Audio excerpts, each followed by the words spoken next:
తనకు శ్రీమంతమే వద్దు, డెకరేట్ చేసి కూర్చోబెడితే అందరూ వచ్చి చూడడం నాకు చాలా ఆక్వర్డ్గా ఉంటుంది. ఒక సాఫ్ట్వేర్ ఇంజనీర్ ఈరోజు ఓపీలో వాళ్ళ మదర్తో ఆర్గ్యూ చేస్తున్నారు. వాళ్ళ మదర్ లేదు ఖచ్చితంగా చేయాలి, మీరు కన్విన్స్ చేయండి మేడం అని నా మీద పెట్టారు. శ్రీమంతం అనేది ఒక ట్రెడిషనే కాదు, న్యూరో సైన్స్తో బ్యాక్డప్ అయి ఉంటుంది. ఆ రోజు ఫ్యామిలీ ఫ్రెండ్స్ క్లోజ్డ్ వన్స్ అందరూ వచ్చేసి మీకు గిఫ్ట్స్ ఇవ్వడము, బ్యాంగిల్స్ ఇవ్వడము, స్వీట్స్ ఇవ్వడము, సో వాళ్ళ విషెస్ని పోర్ చేయడం, అంటే చక్కగా డెలివరీ కావాలి, బేబీ మదర్ బాగుండాలి అని ఒక గుడ్ విల్ని ఎక్స్ప్రెస్ చేస్తూ ఉంటారు కదా. యూజువల్గా 7th to 9th మధ్య 9thలో చేస్తూ ఉంటారు కదా. ఆ టైంలో ప్రెగ్నెంట్ మదర్ యాంగ్జైటీగా ఫీల్ అవుతుంటారు, ఫియర్తో ఉంటారు, నేను ఎలా కాన్పవుతాను అనేసి.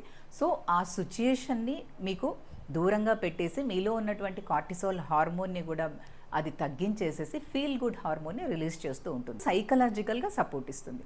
గంధం అది పూస్తూ ఉంటారు, కూలింగ్ ఎఫెక్ట్ ఇస్తూ ఉంటుంది.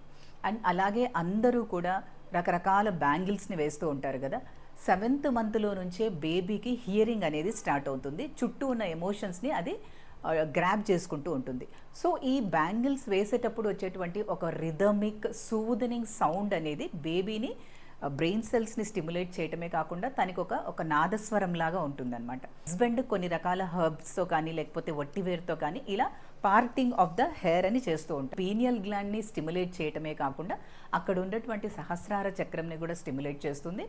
అండ్ దీనివల్ల స్పెసిఫిక్ ఎనర్జీ ఛానల్స్ ఓపెన్ అవుతాయి, నర్వ్ ఎండింగ్స్ యాక్టివేట్ అవుతాయి, మెలటోనిన్ అనే హార్మోన్ రిలీజ్ అవుతుంది, మీరు స్ట్రెస్ ఫ్రీగా ఉంటారు.